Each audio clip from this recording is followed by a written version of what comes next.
Welcome. This is DA Sports. I'm your host, DASASIN. Thank you. This is episode 31.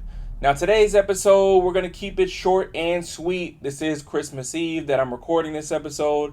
It probably won't be released until Christmas Day, actually, the day after Christmas, more than likely. So, with that being said, we're just going to get into a couple of things. For one, of course, we're going to recap my picks from NFL Week 16. And then we're going to finish the episode with my top 5 and worst 5 NFL rankings.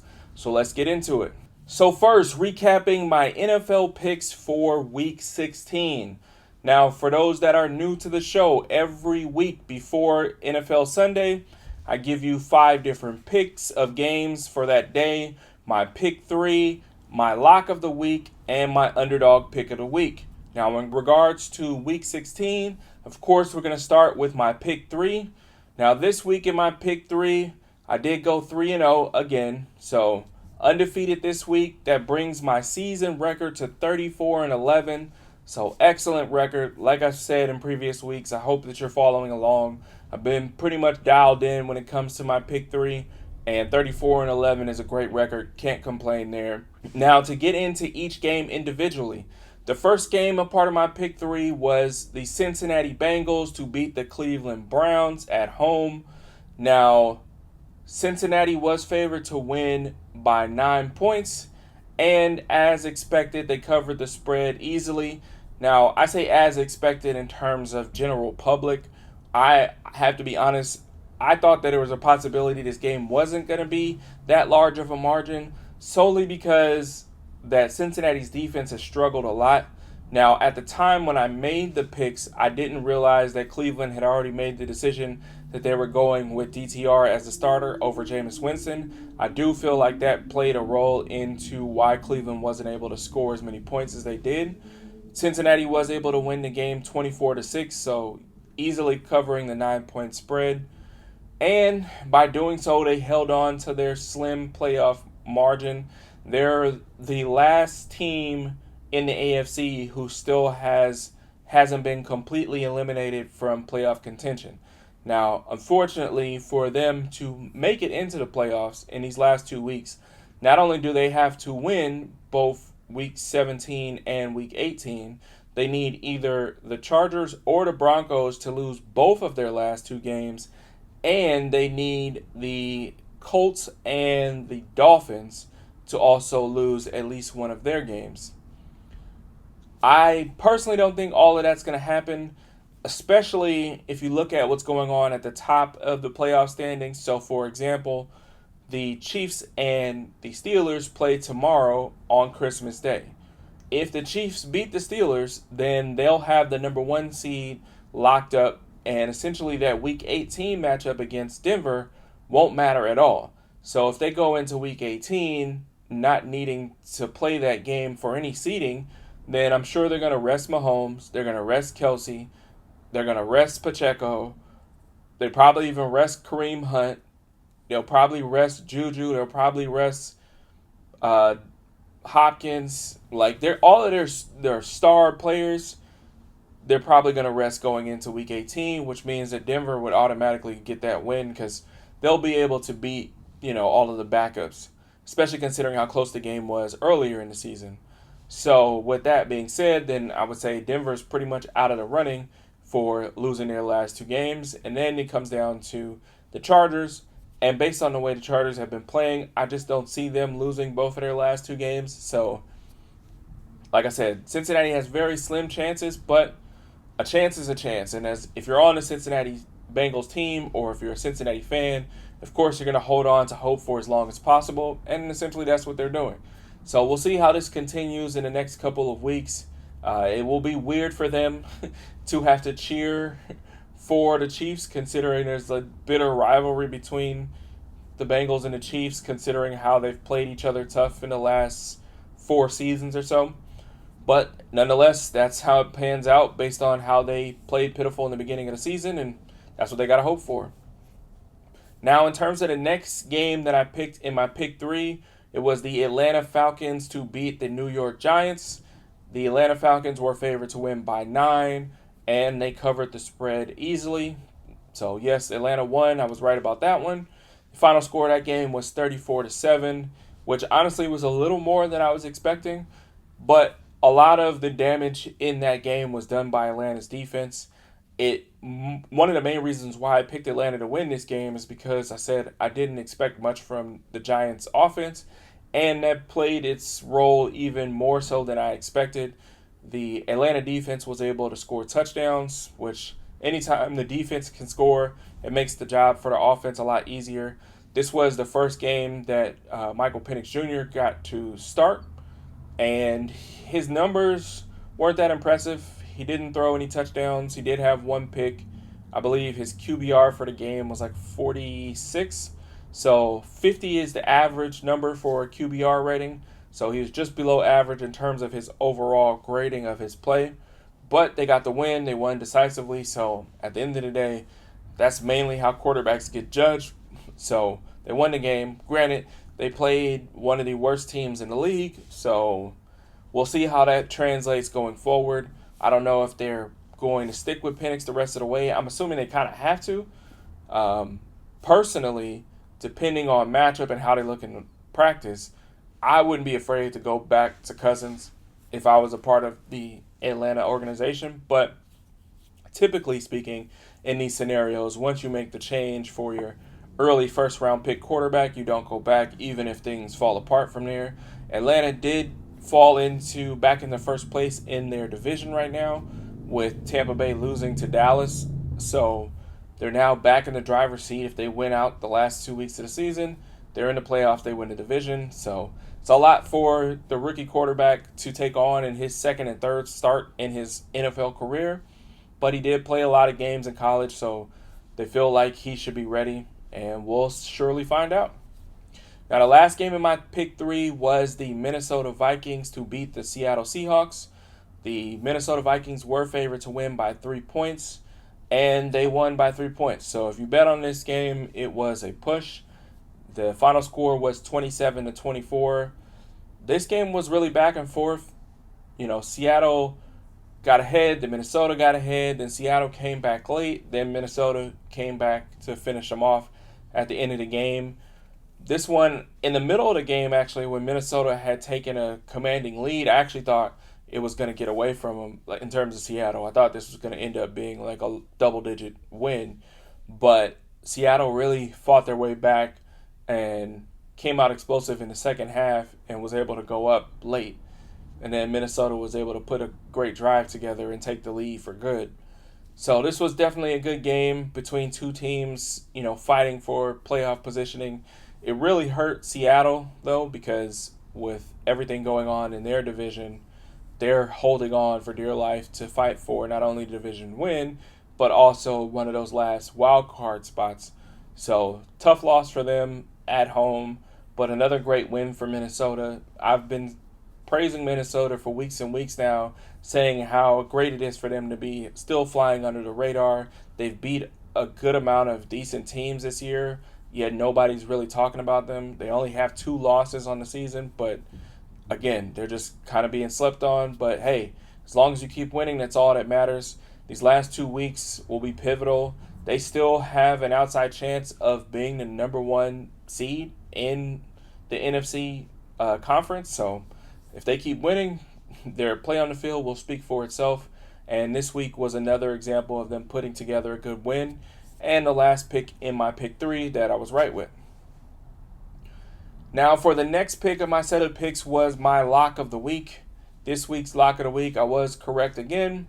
So 1-0 this week brings me to 12-3 on the year. So I've actually been on an 11-week win streak with my lock of the week, which essentially is what the lock of the week was intended for. A lot of the early losses for lock of the week was during that first 4 weeks, which, that's when you're still learning teams. That's when new injuries are happening that are catastrophic that you really couldn't expect.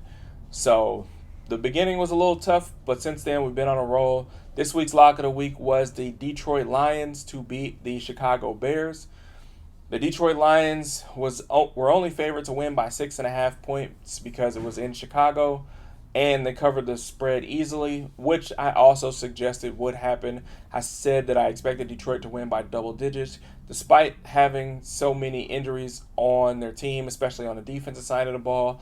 I said I just didn't believe in Chicago's offense enough to really threaten Detroit or to be able to stop Detroit's offense from putting up enough points that their offense couldn't keep up with, and that's exactly what happened. Detroit won the game 34-17, so another dominant victory for Detroit. They got back in the win column after taking their first loss in 12 weeks the previous week.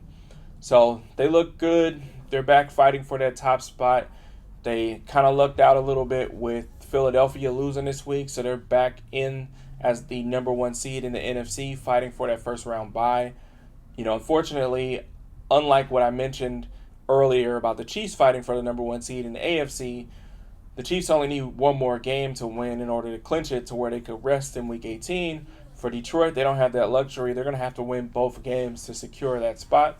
So we'll see how it comes out. But all in all, it's great for the fans to have all of this playoff positioning being decided in these last 2 weeks. Makes the games much more enjoyable to watch because there's more on the line.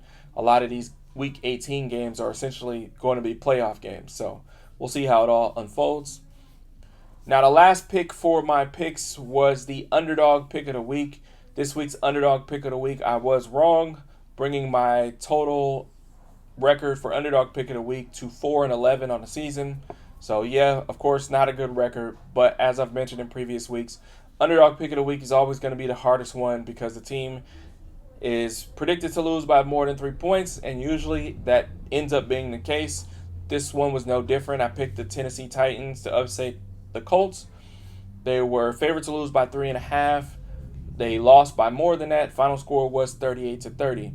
Now, the interesting thing about this game is that the Colts were blowing out the Titans for a majority of the game. This game looked like it was pretty much over from the first half, but Tennessee finally caught stride late in the second half and then closed the lead. I believe at the beginning of the fourth quarter, they were down maybe 20 points or something like that. It was something ridiculous. And then slowly they got a score, then they got another score, and they were getting stops. But unfortunately for them, it wasn't enough, so they did lose by 8 points, giving up 38 points, which for a team that I've been telling people has a really good defense, they've now had multiple weeks recently where they've given up more than 30 points, which obviously is not indicative of a strong defensive team. How much of that is a product of them just kind of being done because their offense has sucked all year? I don't know, but nonetheless, they did lose, and Indy was able to get the win. Unfortunately for them, they're another team that's at the bottom, barely holding on for any chances of making the playoffs. Again, they're in the same scenario for that Cincinnati is in, where they need the Chargers and Broncos to lose both of their last two games. One of those teams to lose both of their last two games, and then they would also need somebody else is ahead of them. The Bengals are below them. Oh, Miami. I can't remember has the tiebreaker between the Colts and Miami, but essentially they would need those other teams to lose one game also. So we'll see how it pans out again. But that's it for my picks from Week 16. Now, to finish off this week, we're going to get into my top 5 and worst 5 NFL rankings after Week 16. So, to start it off, at number 1, we got to go with the Kansas City Chiefs. Now, the Kansas City Chiefs are 14-1. They have the best record in the league. They've essentially been in this top 5 for majority of the season. I think since Week 3, they've been in the top 5 and haven't left the top 5 all season. They were the last team to lose a game, and then even after they lost that game, they went down a little bit, but I think the lowest they've been in the seedings was 4th. Now they're back up to number 1. Based on how things are going, I just don't see them moving out of this spot. Now, I will honestly admit that a part of this, them moving back up to number 1, is twofold. One, it's about Philadelphia having Jalen Hurts get hurt. Jalen Hurts did suffer a concussion in their last game against the Commanders, and him being hurt directly led to them losing a game that I'm sure they would have won. And based on how it was going before he got hurt, they probably would have won by double digits. But at the end of the day, it's not about what ifs, it's about what did happen. And what did happen is he got hurt, he went out. And yes, he could come back directly from that concussion and play this week and the next week. But we don't know for sure. And we don't know what kind of effects it's going to have on him going forward. So based on the injury alone, I had to drop Philadelphia. And because they lost because of that injury, it showed just how impactful it was for having Jalen Hurts at 100%. Meanwhile, on the other hand, the Chiefs not only continue to win, they've looked more and more impressive in each win since they had their only loss of the season. And on top of that, they're getting players back from injury. This game was the first game back that Hollywood Brown played. And not only was he productive, catching a lot of passes underneath, he had some crucial catches on third and fourth downs, using his speed on crossing routes. But his presence on the field also opened up the field for other receivers like Xavier Worthy, who had a great game this week. And I think as they get more of their players back, Pacheco is getting back in the mix a little bit. And all of that put together, they have more and more weapons, showing that even though they were having so many close games back and forth, they were doing this while being severely hampered by injuries and hampered by their left tackle situation, which they've seemed to kind of figure out by moving Tooney from guard to tackle. So as of right now, I think they are the best team in the league, and they're playing as such, so they deserve to be number one. At number two, I got to go with the Buffalo Bills. Now, the Bills are 12-3. They came off another win this week against the New England Patriots. This one was a little dicey. Early in the game, they were actually losing. They were down 14-0. Then, boom, they turned it on, were able to claw back and take the lead, and they never looked back after that. I almost dropped them down this week, but looking at the totality, I couldn't put them behind Detroit considering they just beat Detroit a couple weeks ago. So for now, they deserve to be at this number two spot. Again, they are clawing to try to have hope to get to that number one seed. The only way it can happen, though, is they need the Chiefs to lose their last two games, and they have to win their last two games, which they have, I think, is rated as like the easiest schedule remaining. They play the Patriots again and the Jets, whereas the Chiefs play the Broncos and the Steelers, who are both playoff teams. We'll see how it all pans out. I honestly don't think they'll end up getting the one seed, but nonetheless, right now I put them as the second best team in the league. Coming in at number three, I got to go with the Detroit Lions. The Detroit Lions are 13-2. Again, I mentioned them earlier. They were a part of my lock of the week, so they had another good win, a division rivalry win. Kind of got them back on track after having their loss a couple weeks ago. Yes, they've been suffering from a lot of injuries, but again, they still play hard every single game. They have so many weapons offensively that you just never know who's going to be the one that beats them with their explosive play. They have a big game this week against the 49ers on Monday night. I think, they have that extra day, so a little bit more rest for their players. I think they continue to keep the ball rolling. They deserve to be at number three right now. And coming in at number four, I got to go with the Minnesota Vikings. The Vikings are also 13-2. I mentioned them earlier because they were a part of my pick three. A team that's been under the radar, continue to get wins, and a team that most people don't even realize has a great shot at being the number one seed in the NFC and getting that bye. Now for them, they don't have any too many like catastrophic injuries, so the rest per se is not as important as it is for the Chiefs to get the number one seed. But as with anything, if you can eliminate one round of the playoffs, that in itself makes it incentive enough, because essentially all you need is 2 wins to get to the Super Bowl instead of 3 like all the other teams. So with there only being one bye, that one seed is crucial. And they'll have a chance to prove that they really are the best team in NFC with their last 2 games coming up. So we'll see how that goes. For now, they remain at the number 4 spot. And then rounding out the top 5, I have to go with the Philadelphia Eagles. The Eagles are now 12-3. I mentioned them a little earlier in regard to why they failed. They were previously number 1. I did say before that I felt like this is the most complete team.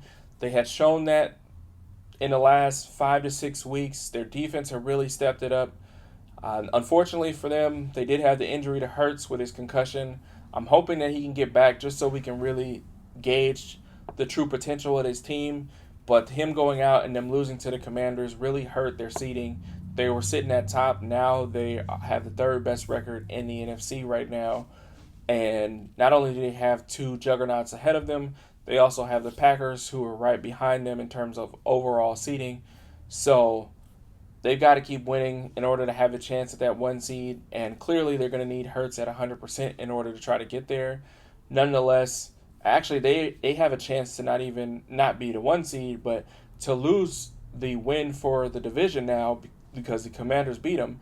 So if the Eagles were to continue to struggle, if they were to lose these last two games, or Jalen Hurts misses more time, they could not only fall out of that top going for number one seed, they could be a road team in the wild card round. So we'll see how it all goes. Hopefully they get back healthy. But even though I did think they needed to fall from number one, I don't think they need to fall further than 5 right now, unless something comes out in the next day where they say, Hurts is out for the season or something. But obviously that's not going to happen from a concussion. So for now, they're at the 5th spot. Now for the worst 5, coming in at number 28, I got to go with the Cleveland Browns. Cleveland Browns are 3-12 on the season. Now, the Cleveland Browns have been struggling. I mentioned them earlier. DTR did make his first start of the season, and he was what you would expect from a young quarterback. He does have much more mobility than Jameis Winston had, so that was on display, maybe something they can build on going forward. I think he finished with over 40 yards rushing. Ford did also have a good job rushing in that game, but they didn't do much offensively. They only scored 6 points against a defense that has been struggling to hold people under 30 every week. So that's a bit troubling.